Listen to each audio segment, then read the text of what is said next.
আমি এরশাদের আমলে ঢাকা আসছি আর তখন থেকেই ঢাকাতে আমি এই ব্যবসা করি। আমি আমার জীবনে অনেক সমাবেশ, মিছিল, মিটিংয়ে দোকানদারি করেছি। প্রায় সব জায়গাতেই কোনো না কোনো সমস্যার মধ্যে পড়ছি।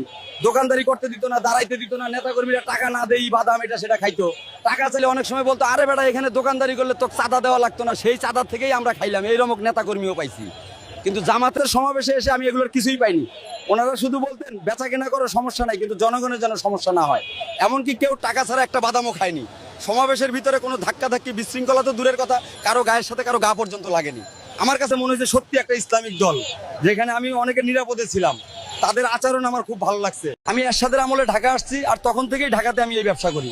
আমি আমার জীবনে অনেক সমাবেশ, মিছিল, মিটিংয়ে দোকানদারি করেছি। প্রায় সব জায়গাতেই কোনো না কোনো সমস্যার মধ্যে পড়ছি। দোকানদারি করতে দিত না, দাঁড়াইতে দিত না, নেতাকর্মীরা টাকা না দেই বাদাম এটা সেটা খাইতো।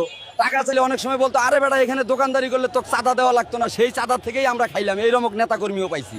কিন্তু জামাতের সমাবেশে এসে আমি এগুলোর কিছুই পাইনি। ওনারা শুধু বলতেন বেচা কেনা করার সমস্যা নাই, কিন্তু জনগণের যেন সমস্যা না হয়। এমনকি কেউ টাকা ছাড়া একটা বাদামও খায়নি।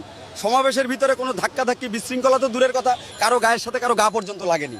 আমার কাছে মনে হয়েছে সত্যি একটা ইসলামিক দল, যেখানে আমি অনেকের নিরাপদে ছিলাম। তাদের আচরণ আমার খুব ভালো লাগছে।